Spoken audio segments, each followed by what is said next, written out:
Hi, I'm Jules, Corderoy, news editor at Australian Broker, and joining me is Theo Chambers, Director of Shaw Financial. Welcome, Theo. Thank you. So, Theo, Shaw has often cited its unique partnership with real estate agents as a reason behind its success. What makes this partnership so unique? Well, it's always been sort of our mission statement, you could say, or strategic objective, because we try and complement real estate agents and real estate businesses to make them more efficient and better at what they do. It is a service that goes hand in hand. The approach, I feel, in the past from many brokers hasn't been accurate. A lot of brokers probably sit at their desk and think that I'm just going to get an email with some referrals because I met up with a real estate agent and he's going to send me business. We focus on actually making the real estate agent better at what they do, by increasing efficiency in the sales process, increasing rapport and the relationship with their potential vendors or buyers that come through the property that they may have only met and spoken to once. And then help long-term actually growing not only their sales side but their property management portfolio, which to a lot of real estate agents is actually, or real estate business owners, is actually the more valuable part of their business, obviously. Brokers and real estate agents, I guess, have been major beneficiaries of this heated property market.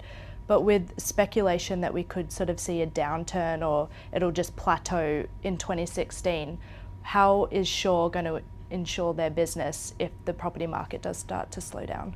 Well, look, I actually see this slowdown.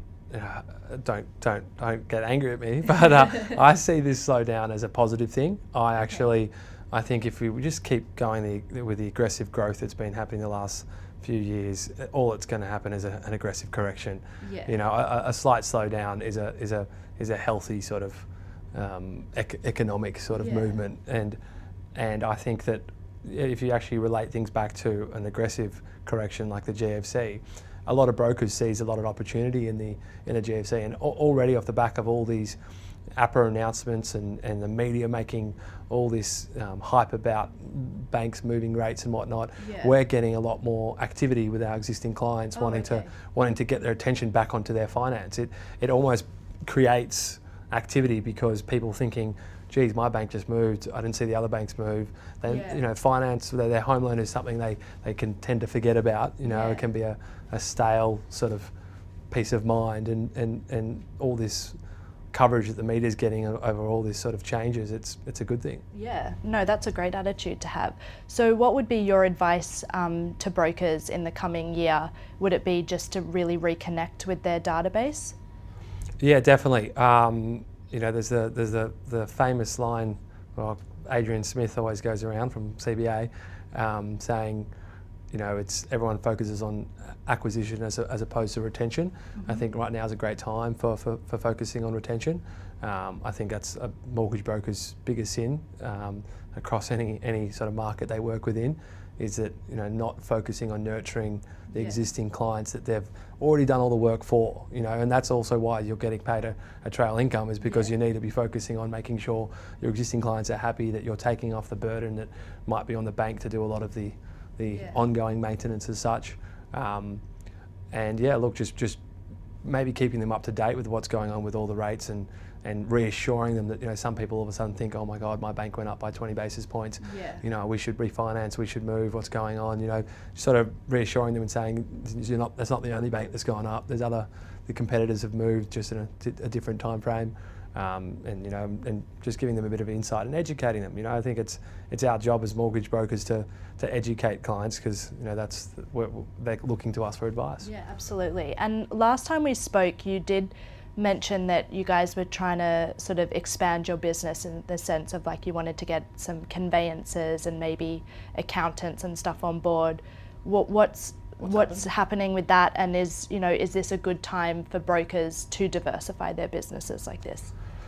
Look, I think that's a crystal ball question on the last part of your question there, saying is it a good time to do something? Look, I think we don't really focus too much on timing with expansion, because you can't control certain external factors. So I think the attitude to a lot of things is just go hard or go home.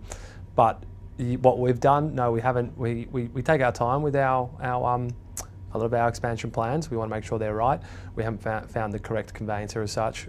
We have found a fantastic financial planner, Oh, that's great. Ben Pike. We took a while to find a decent financial planner because I think they're hard to find. Okay. And we wanted to make sure that I personally could sit in front of him and say, yes, Yeah. I'll take your advice and use your services. Yeah. I think a lot of planners these days are focusing on risk insurance and whatnot. Our gentleman specialises in both. We haven't gone down accounting.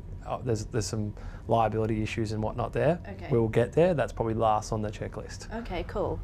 Well, thank you so much for joining us, Theo. Really No worries. appreciate it. Thank you for watching Australian Broker TV. See you next time.